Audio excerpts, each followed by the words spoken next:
All right. All right, guys, welcome back to Zupi, the Autotelic Mindset podcast.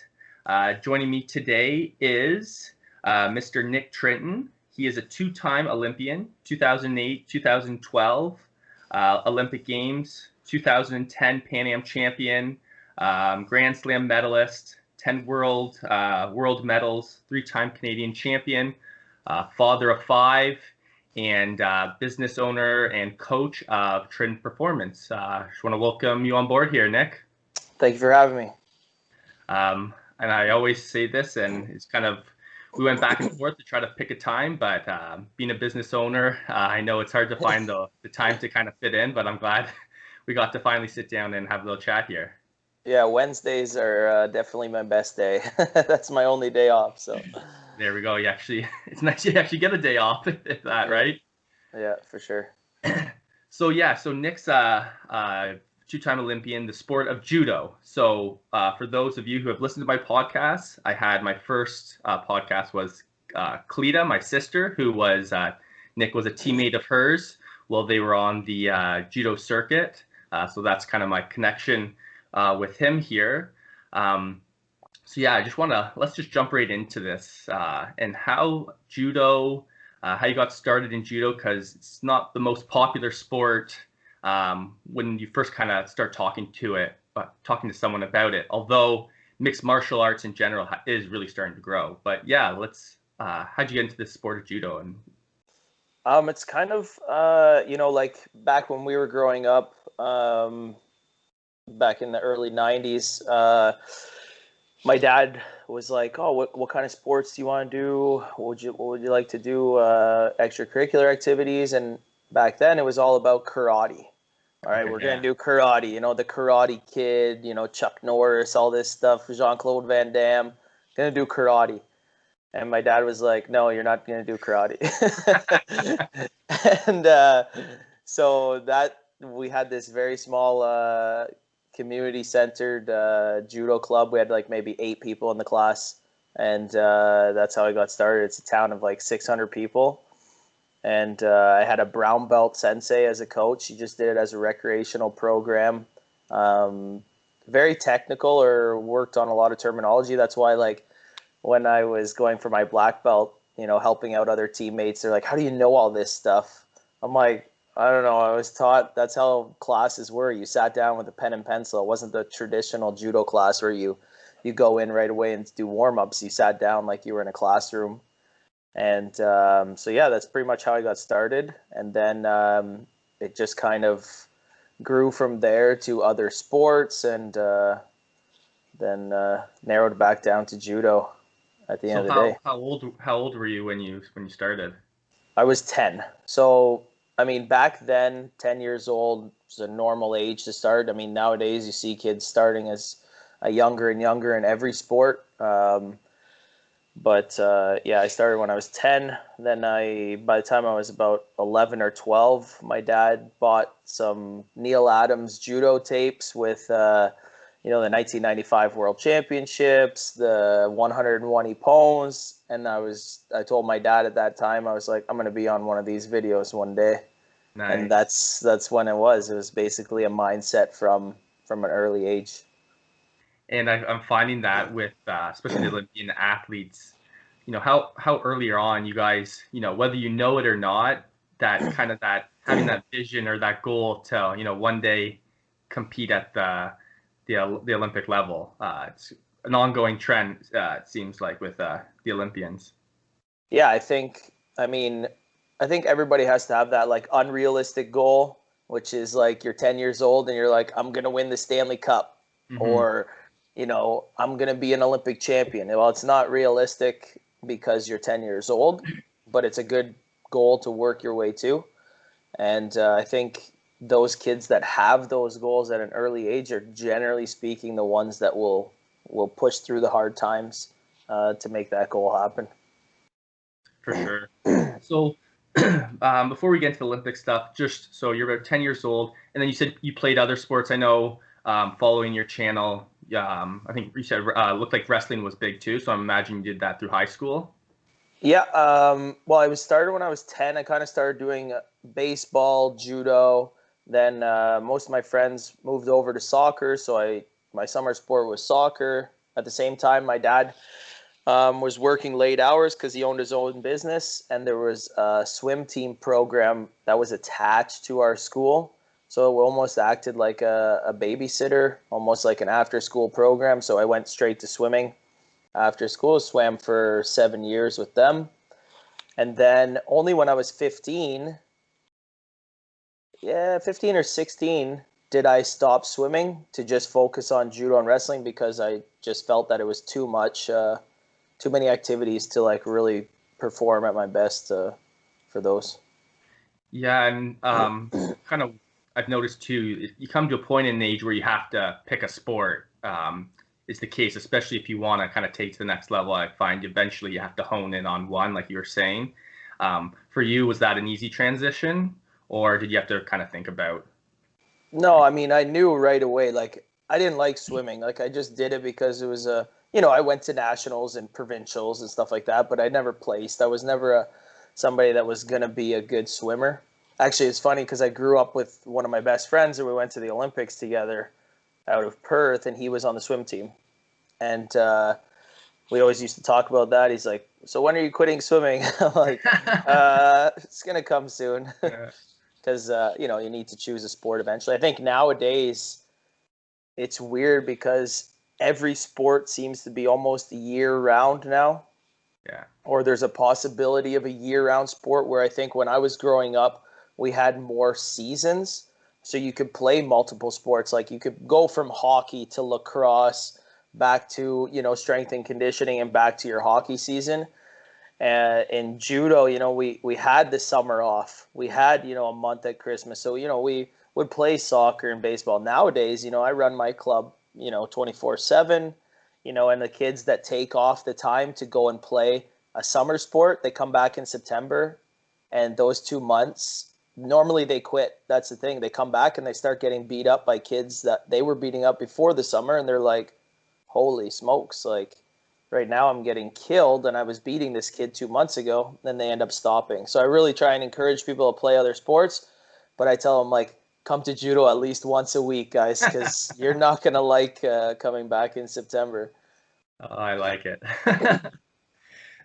So yeah, let's get into. So yeah, walk me through. I like to work kind of on a timeline here. So when did you enter the national judo program, and then kind of walk us from there up to kind of your first Olympics in 2008. So after high school, I mean, we had grade 13. I was the last year of grade 13 OAC in Ontario. So I graduated with the grade 12s. So I mean, I got like an extra year of high school, extra year to mature, but also I lost a year getting a chance to move to Montreal earlier. I think it worked out for the best, but so I moved to Montreal when I was 19. I was maybe number 3 or 4 in Canada at that time. There was a couple older guys that were pretty decent, and then transitioned from there from 2004 to 2005. I went from basically, as soon as I started training full time, from number 4 or 5 to number 1 on the world team, and then was ranked top 5 in the world. So it was a fast transition for me. Mm-hmm. To make the senior national team. I mean, I made junior worlds in 2002, but I don't really, now that when I look back at it, I just look at those as stepping stones. I don't really feel you're on the national team until you make a senior national team. You're basically a prospect at that point. You're on the farm team, and you're working your way up. Because a lot of people take it and they go, oh, I made cadet worlds, and, I'm like, cadet worlds, man, nobody remembers this. Yeah. Like the only people that can retire from the sport, officially retire, have to have a career in the senior circuit. Mm-hmm. And it took me a little while to get there, but got there very fast in 2005. Then 2006 was a terrible year for me. I barely won a match internationally. I went from like winning everything to barely winning anything in 2006. Then I bounced back 2007, qualified for 2008 Olympics, and then kept progressing until I retired in 2012. So from that period of time where things obviously happened really quick, but you said you had like one little bad year. Kind of walk us through that journey, because as Olympian, we say it's a 4-year process, right? You can sometimes it's not always good, but you can have a couple mislapses as long as you can recover, right? So what went through that period of time, through the I ups and think downs? it was weird because like I said, I went from 2004, was like, top 5, top 4 in Canada, moved to Montreal, started training. I knew I could be number 1 for sure. Mm-hmm. It was just a matter of getting the right tools and right coaching behind me. And then 2005, like I said, I came on the international circuit. Back then, there was only really 6 World Cups. There was like basically that January or February kind of European tour was the main world ranking list. And I went 0-1 in my first one. Everybody was making fun of me. They're like, "Oh, you lost to Tajikistan." Then the guy went up and won the tournament. I'm like, "I told you he's good." I'm like, I don't care where he's from, he's good. And then the following weekend, I won the World Cup in Czech Republic. Then the following weekend after that, I got second in Poland. Following weekend after that, I lost for bronze. And then I called it. I was like pretty beat up at that point. Came home. But I think it was just a matter of people knew what I was doing. So like in 2006, I felt great. I won all the, North American tournaments, placing at Pan Ams, this type of stuff. But in Europe, I was having a lot of difficulty. I was going 0-1. I think I went 1 win and 7 losses in 2006 on the European tour. So I was like, oh man, what is going on right now? It felt great, but it just wasn't getting the wins that I wanted to achieve. 2007, bounced back, started killing everybody, started doing really well. Went to the World Championship, got 9th at the World Championships. Missed out a little bit. I lost very, very questionable split decision, basically. Not a split decision, but a Shido in overtime against Mamadli, who's Olympic champion. So I felt good going to 2008, both mentally and physically. 2008 Olympics, I think I peaked about maybe a month too early. Okay. So, and this is where, and it's not a knock on any coach because but it's, my point of view on coaching and how every person's going to be a little bit different, and that coaches really need to, at that level, especially in an individual sport, really have an individual program for each athlete so that we can peak at perfect times. After 2008 Olympics, I kind of sat back and I was like, okay, not only did the rules change, or there was rumors of the rules changing, I just thought, okay, you know what? I'm going to take care of my own program a little bit more rather than relying on all the coaches to just kind of tell us what to do. Mm-hmm. And that's just a maturity thing, like what I know now versus what I know back then. It's not even on the same book. Yeah, and it's funny now, even like all sports now, even if it's a team sport like hockey, guys have their coach who's on the bench, but then they have, their special, let's call it your specialty coach that, you call up after the game and he's critiquing the way you played and he's giving you feedback as like another coach, Yep. So I think the more specialized things can be, I think it's more in the athletes, it's more to their advantage, especially like you said, every person, an athlete has different strengths and weaknesses, and you can't be, if you have a general program, some of those programs might not gear to your weaknesses where maybe you have to work on. So I find it more common that athletes are getting these specialized coaches, whether it's for the performance or even like a little bit what I do with like the mindset stuff. The mental game is huge, which we'll hopefully dive into here with judo as well, and preparing for those big matches. So 2008, how old were you going to 2008 Olympics? 2008 Olympics, that was August. So I would have been 23, 24 going into those games. I felt good. I mean, like going to the Olympics, I lost in overtime by basically a Coca back in the day. These type of scores don't exist anymore, but just made a mistake against double European champion Pina, which is a really bad matchup for me just to begin with. Both of us are it's a bad matchup for both of us. We're both so similar in our gripping sequences that we kind of stalemate a little bit, and just like it's like an all-out war. But it is what it is. I was happy with my performance in the sense that, I didn't get too nervous. I just feel I peaked about a month too early. And, if I would have known what I know now, and that's why my programs that I build for my athletes now are very specialized. Mm-hmm.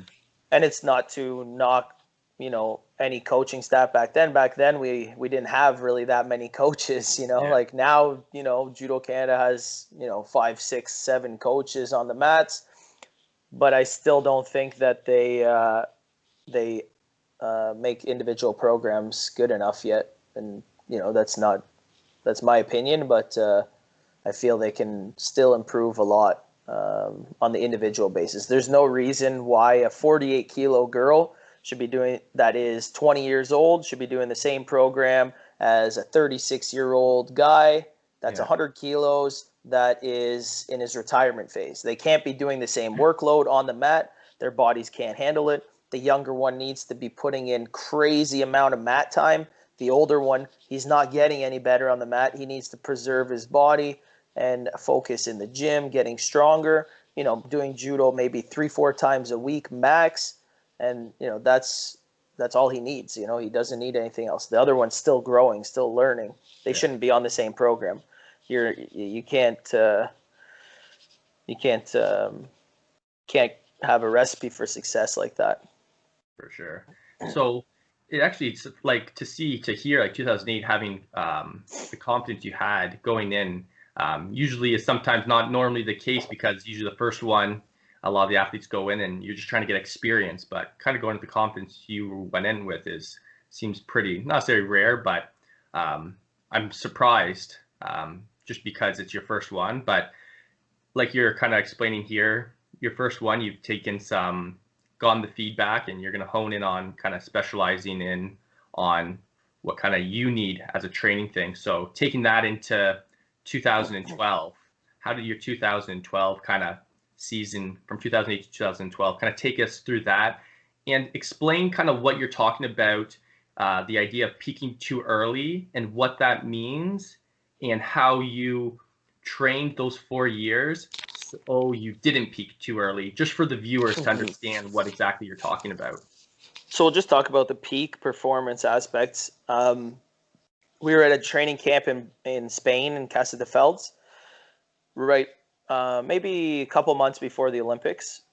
And I remember talking to Will Komerski from Poland, and he came up to me and he's like, Nick, it's crazy. I never felt you this strong. And I felt amazing. Like that training camp, I literally did not get thrown. I was fighting all of the former world champions, all the top 10, top 20 players in the world. I'm not getting thrown at all. And I'm just literally cruising at practice, to the point where the guy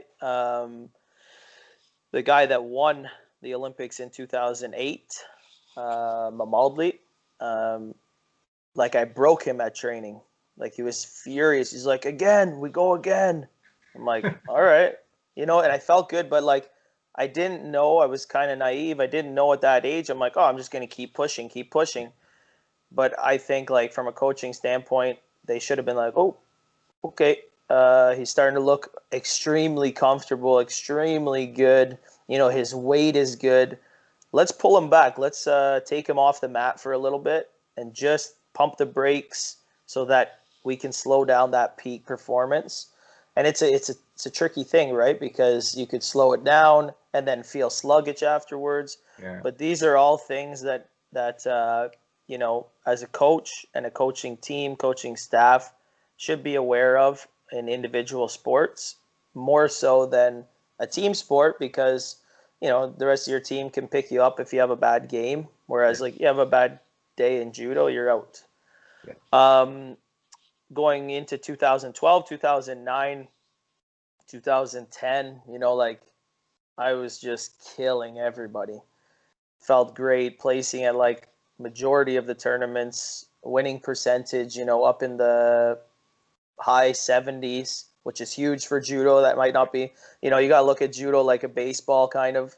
Yeah. Where like you're like, oh, this team's above 500. Wow, they're awesome, Yeah. They did like a little bit of statistics, and I can't remember. I think between 68 and 74% win percentage. That's where like your best chance of like becoming an Olympic medalist is above that 74%. So then 2011, still very good, but I started losing weight, and we were a little bit worried. We were like, what the hell's going on? Ended up that January 2012, yeah, around January 2012, I was diagnosed with Crohn's disease. So like normally I was cutting weight to make 73, and now I'm walking around at like 71, 72 kilos. And it was taking a big toll on my energy level, on how much I could perform.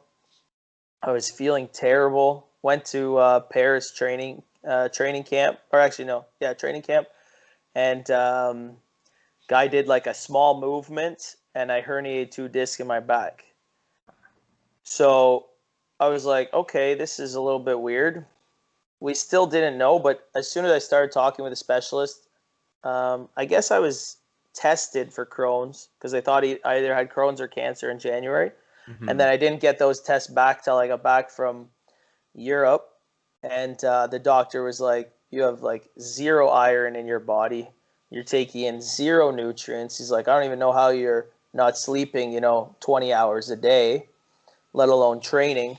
Yeah. And now I find myself injured, and that's no fault of anybody's. That's just it's part of the game. And he was like 100% that injury was caused because of like just the malnutrition that you had from having Crohn's. So I was feeling phenomenal up until January 2012. And then the last 6 months of my career was just garbage.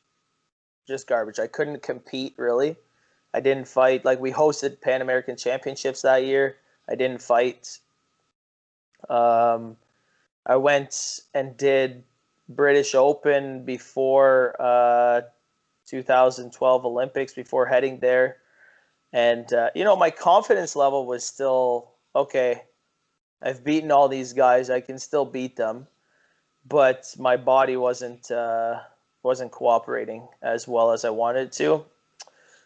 Came into 2012, fought the Uzbekistan guy, Drakbielov, who I had previously beat. Who's not like, he's a good player. I mean, he was 3rd at Worlds. And I lost by Ishido. But I wasn't, I was probably at maybe 40% of what I should have been at. And, I loved my draw there. That Tajikistan guy that I first lost to on the first tour, he was my second round. He would have been my second round. Oh, wow. And I was like, I loved my draw. I had no problem. Everybody's like, oh, you got a tough draw. I'm like, I can smash these guys. It's just my body wasn't where I wanted to be physically, which I think took a little bit of toll mentally. Just like not sure of myself, not sure of like, okay, how much can I perform here? Mm-hmm. How am I going to perform?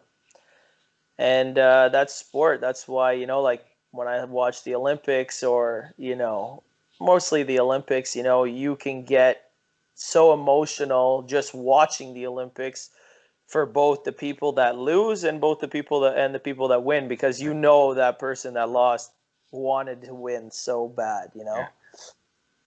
So, because with injury, sometimes spectators don't realize, like, every time they go to a match, a game, whatever it may be, like, you're expecting, the best. But what people don't know a lot of the times is, especially sports where you're on a circuit, is what's the percentage that you are actually fighting at 100%? Very rare. And Yeah. sometimes people have no idea.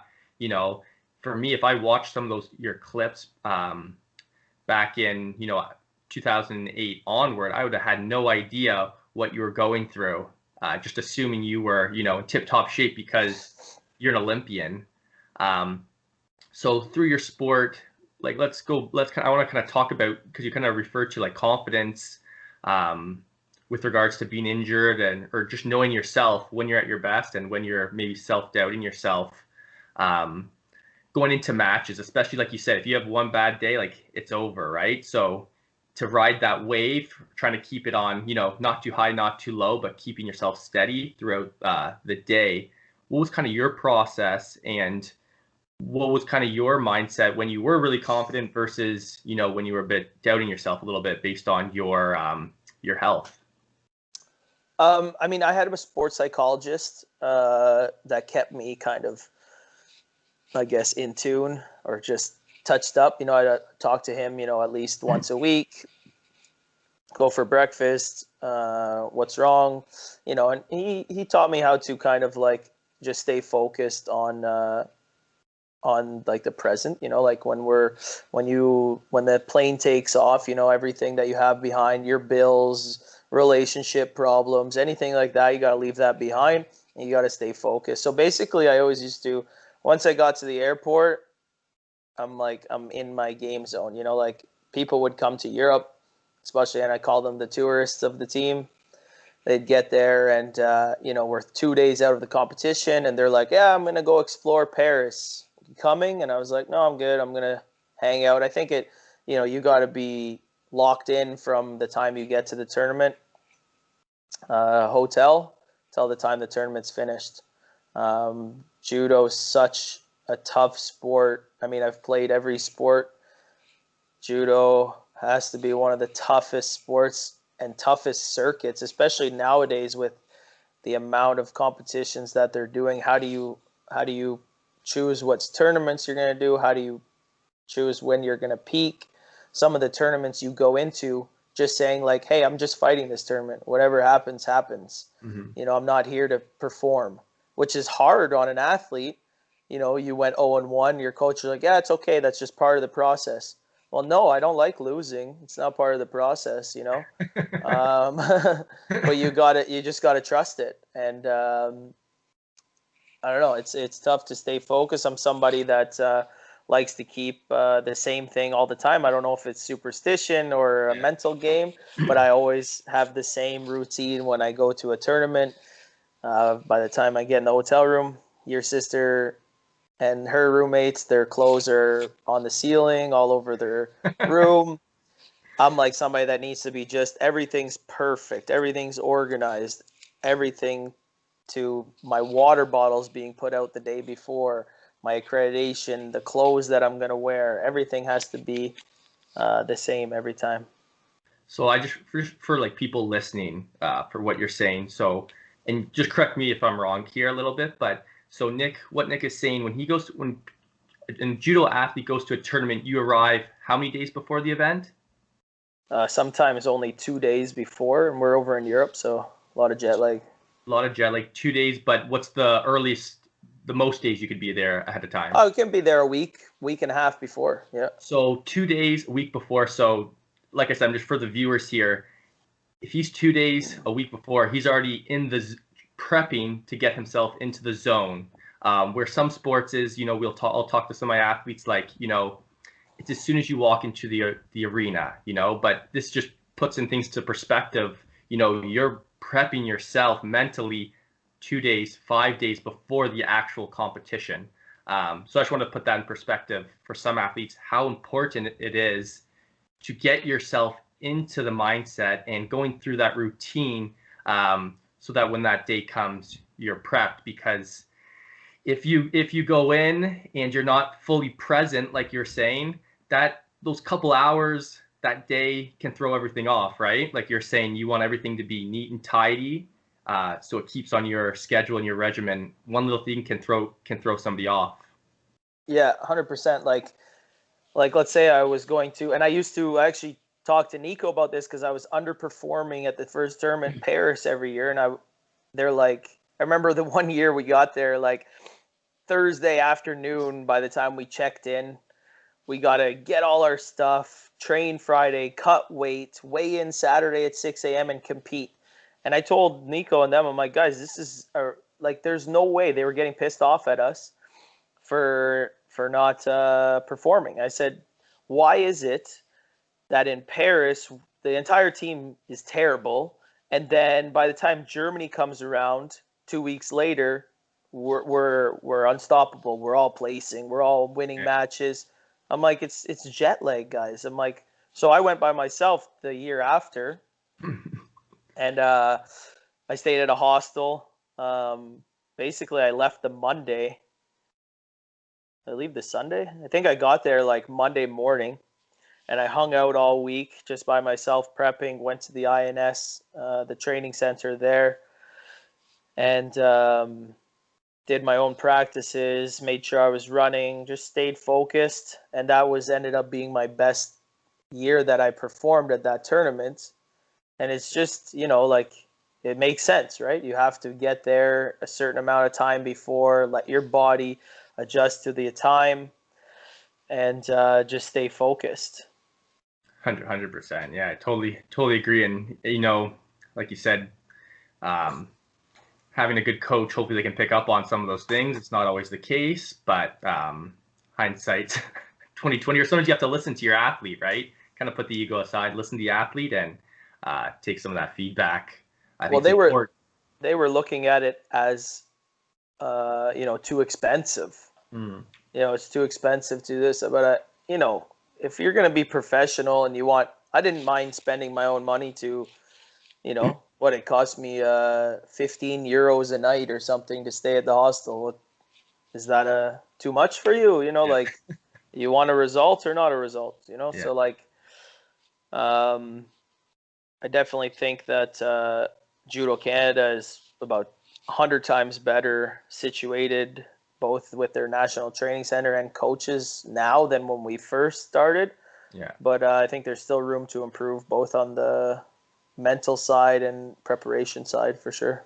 That's good. Good to hear that there's room to improve on, especially like you said, the mental game, because like you said, it's becoming more more talked about, but like it has to be, because it's the difference between getting that gold, getting that medal versus losing your first match, right? Yeah. And that's your day in judo. And like you said, to watch that Olympian win is exciting, but to lose, you feel for them too, right? Because you train those 4 years, 5-6 years just for that one match, right?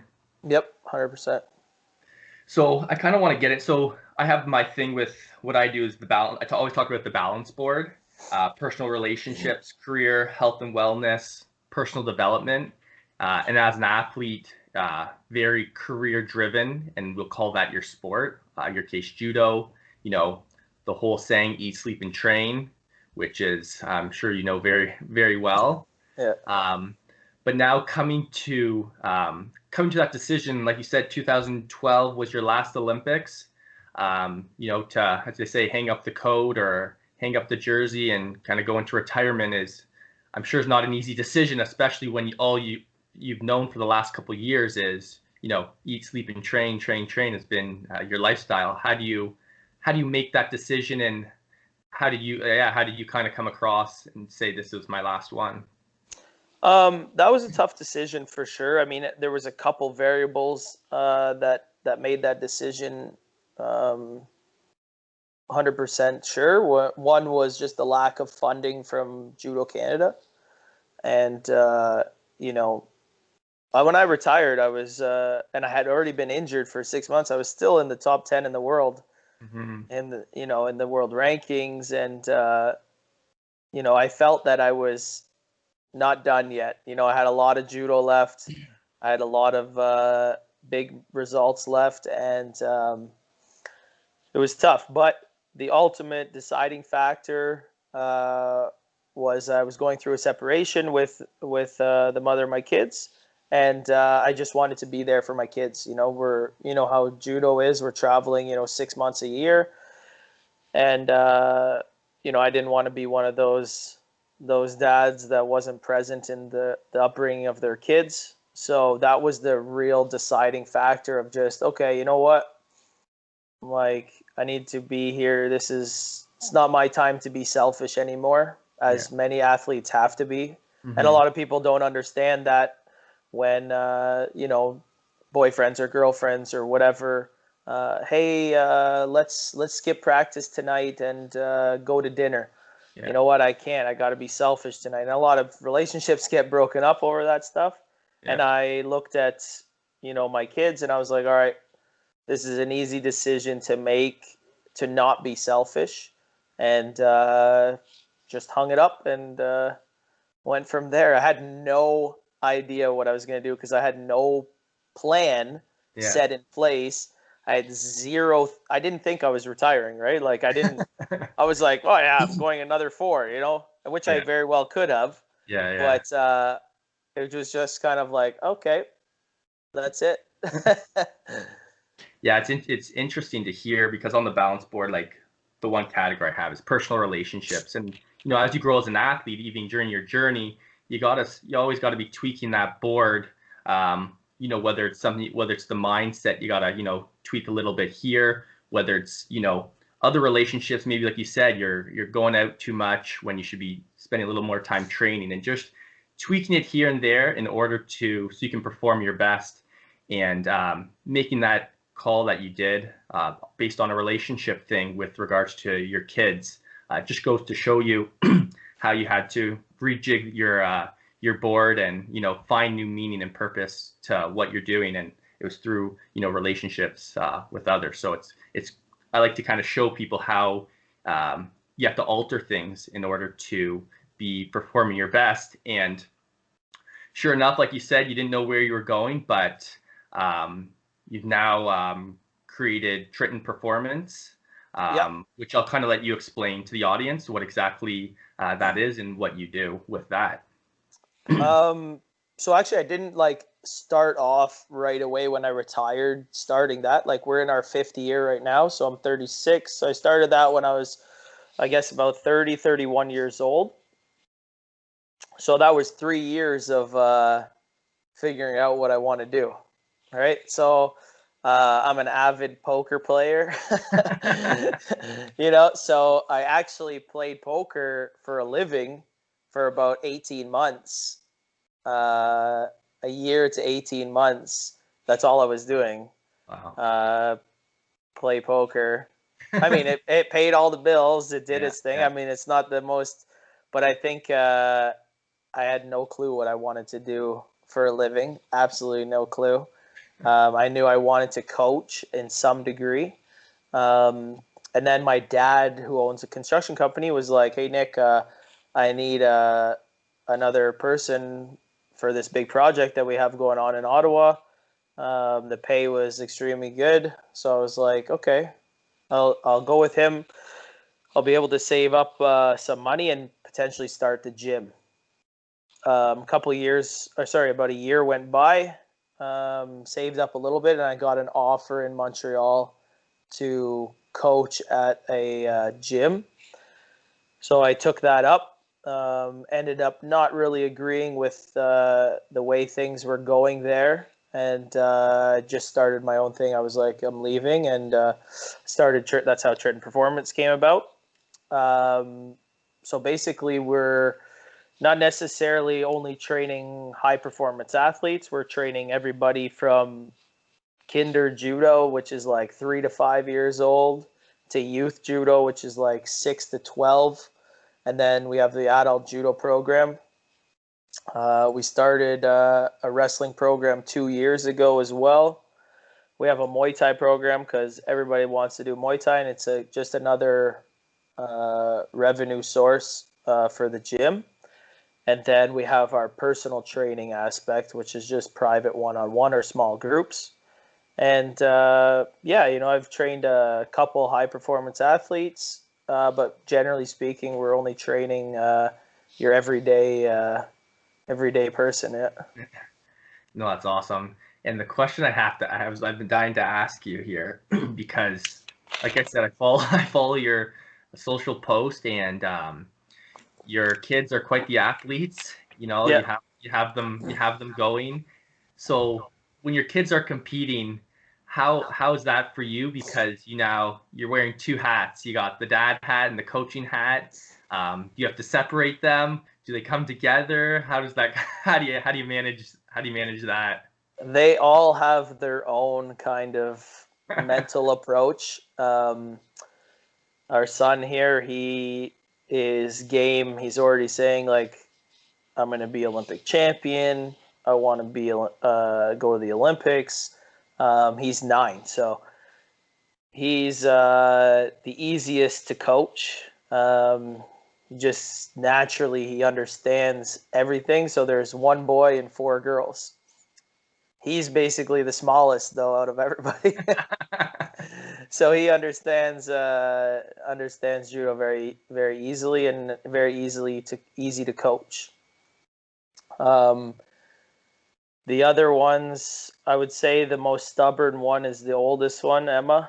So she wants to do what she wants to do. So like in practice, if she feels like working hard, she'll work hard. If she doesn't, I have to give her a little bit of a push. And there's always that pushback. So there's a fun relationship, but it's, right now it's okay because they're all 10 and under. Yeah. I think when they're 15 years old and I'm screaming at them, when it's really game time. But I told him, I said, make a decision. My Taylor, who's 8, she doesn't want to compete. She's competed before. She's physically probably the most gifted. She looks like a little Hulk.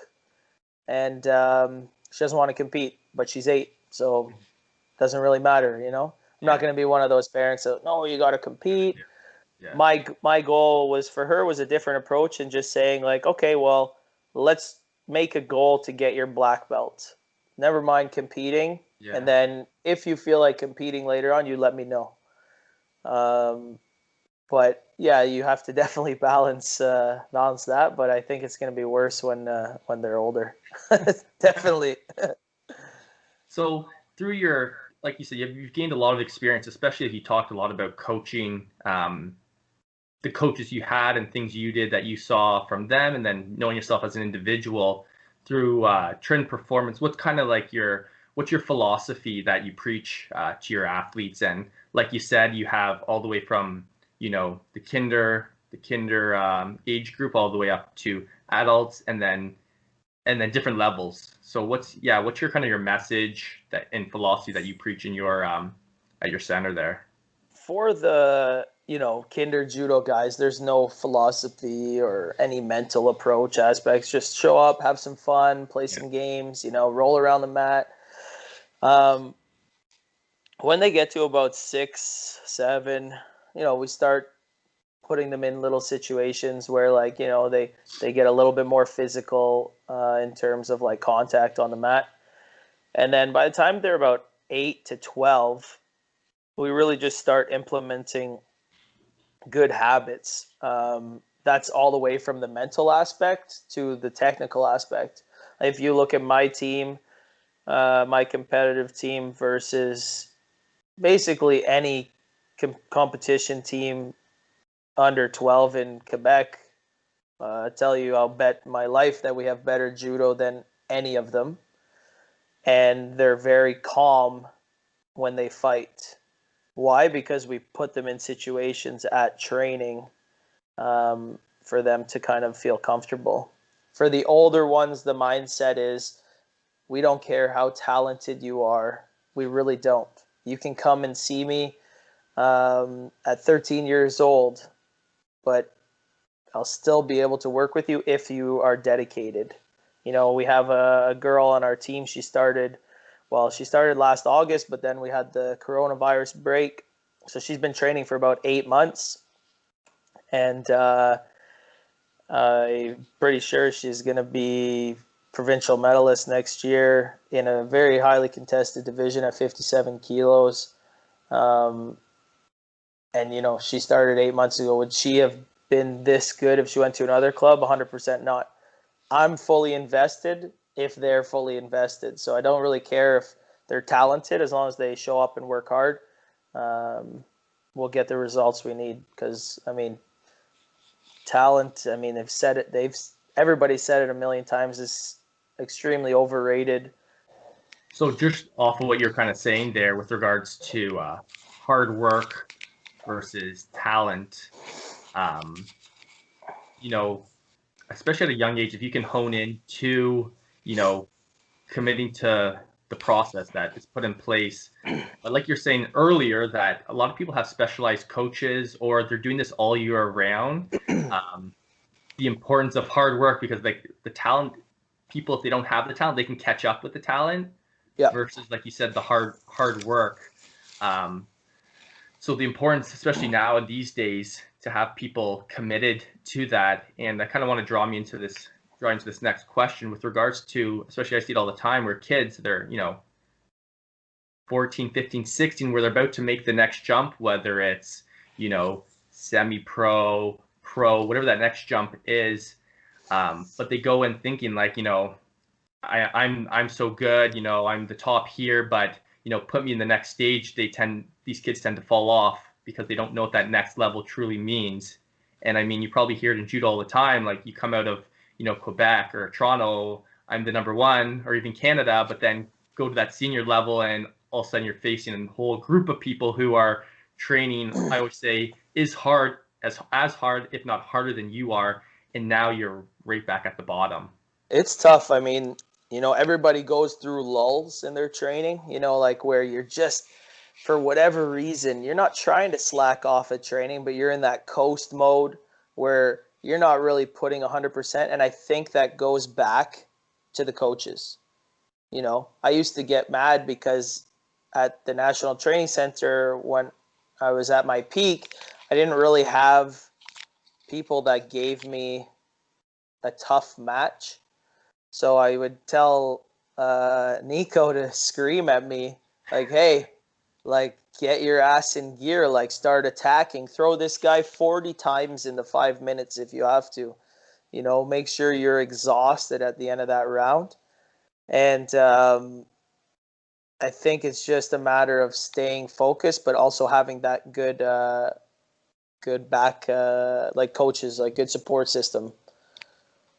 For sure. And I'm going to go back to your training just because you mentioned this with the new rules and stuff in judo. For those who don't know, now the coaches cannot give you advice or yell at you to do something.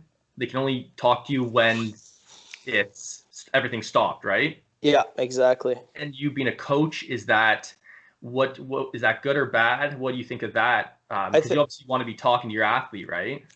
I think on the developmental level, it's bad for the sport. Like I think in provinces and regional tournaments, which I got mad at, and they actually changed it in Quebec. So like when the 12 and unders, because they're using these tournaments, they call them developmental tournaments in Quebec here. Mm-hmm. And what they mean by that is it's developmental not only for the athletes, but it's for the referees as well. They have new referees in, and they might take some time to explain a call to a referee. And I said, you're calling it developmental, but these kids, which is U12, which is 9 and 10-year-olds, they don't know where to put their hands. And if we're not giving them the right direction, they are not developing the way that they need to develop, because you cannot mimic practice what it feels like to be in competition. Yeah. At the senior level, on the opposite side, I don't think it changes too much, because you're focused, solely, what you're doing. Yeah. I don't agree with the rule at the senior level. I think you should be able to, coach your athlete as long as, and it goes back to the rule changes. They're always saying like, the coaches are too loud.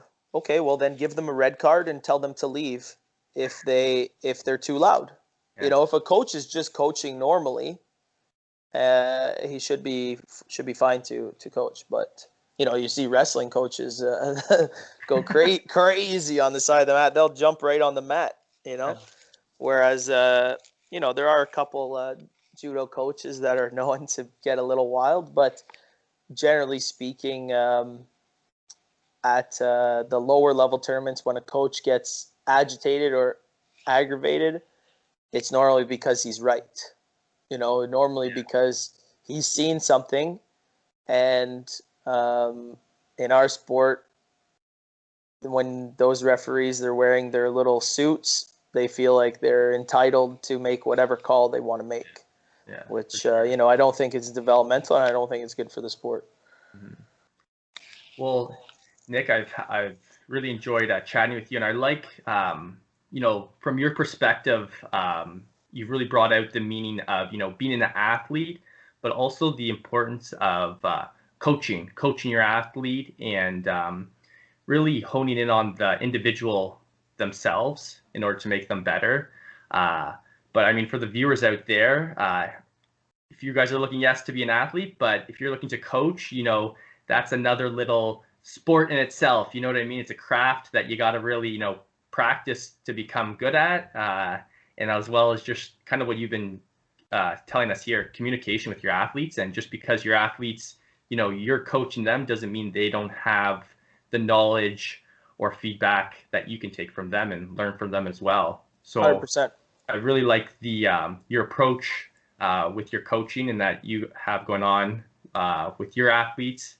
And I'm excited to kind of follow along with your club, but also your 5 kids you got going on there. And Yeah. I hope, wish them all the best, that they can, if they're willing to pursue in their dad's footsteps, by all means, they do it. And I can't wait to hear more. But I appreciate you coming on and taking the time to chat with us here. Thank you for having me, man.